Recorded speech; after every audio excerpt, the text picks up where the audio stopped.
Hello, my sweet child. Come closer. Come settle down beside me. I've made a nice, cozy space just for you. The world can wait a little while, can't it? Tonight, I want to tell you a soft, whispery story, one that's very dear to my heart. A story about love and loss, and a little doll who once meant the world to a little girl. Me. Now, I wasn't much older than 5 when I first laid eyes on her. We didn't have much back then. This was in the late 1940s, after the war had left its mark on everything. My parents worked so hard just to keep food on the table, and toys were a luxury we could rarely afford. But one winter evening, just before Christmas, I remember Mama coming home with a box wrapped in brown paper and tied with a bit of twine. She placed it in my lap and told me, "Open it carefully, love." My heart fluttered as I untied the twine with my little fingers and peeled back the paper. Inside was the most beautiful thing I had ever seen, a doll, not the kind you see now, all glossy and modern. She was simple, handmade, with a porcelain face and soft brown yarn for hair. Her eyes were painted blue, wide and kind, just like yours. She wore a tiny cotton dress stitched with tiny blue flowers, and she had little black shoes painted right onto her feet. I named her Clara. Don't ask me why. The name just came to me, like she whispered it herself into my ear. From that moment, Clara became my everything. I would talk to her like I'm talking to you now. I told her all my secrets, my little worries, my dreams. She slept beside me every night and sat with me by the window every morning while I watched the birds flit from tree to tree.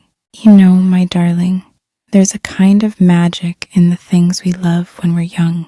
It's not just about the object. It's the comfort, the safety, the sense that we're not alone. Clara was that for me.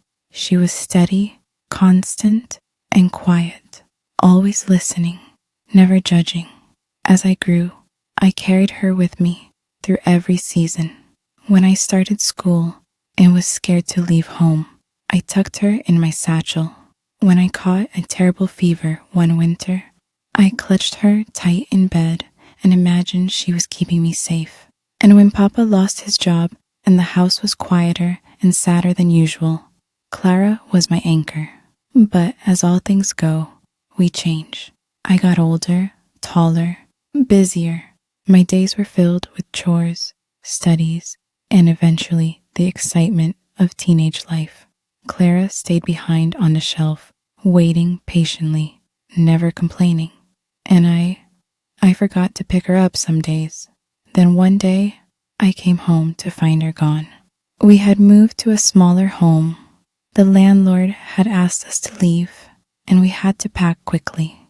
Somewhere in the flurry of boxes and bags, Clara had been left behind. I still remember the way my chest tightened when I realized it. I cried. Oh, how I cried. But Mama, in her soft way, held me and said, "Sometimes we have to let go of things to make room for what's to come." At the time, that made no sense to me. How could I let go of something that held my whole heart? But now I understand. You see, my love, Clara was never just porcelain and paint. She was love. She was comfort. She was the piece of my childhood that reminded me how to love and how to grieve. Losing her hurt. Oh yes, but it taught me something. It taught me how to cherish, how to say goodbye, how to hold memories gently in your heart, even when the things you loved are no longer in your hands. I want you to remember something, darling. When you love something, love it fully, but also learn when to let go. Not because it didn't matter, but because it mattered so much, it changed you. We often think we're supposed to hold on forever, but some things, some people, some moments They're like fireflies. They light up our lives just long enough to show us the beauty around us, and then they flutter away.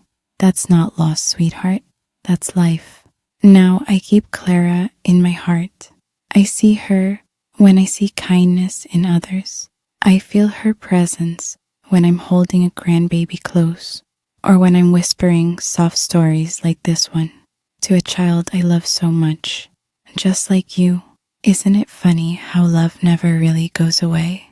It just changes shape. Sometimes it's a doll, sometimes it's a song, sometimes it's the sound of my voice helping you drift off to sleep. So my precious one, if you ever lose something or someone, know this: you're still whole, you're still loved. The memory will stay with you, wrapped in warmth, and you will carry it forward, just like I carry Clara with me now. Now, take a deep breath with me, in and out. There we go. Close your eyes if you haven't already. Let this story nestle into your dreams, and let the quiet embrace you like a warm quilt. And remember, Granny loves you, always. Good night, my sweet child. Sleep well.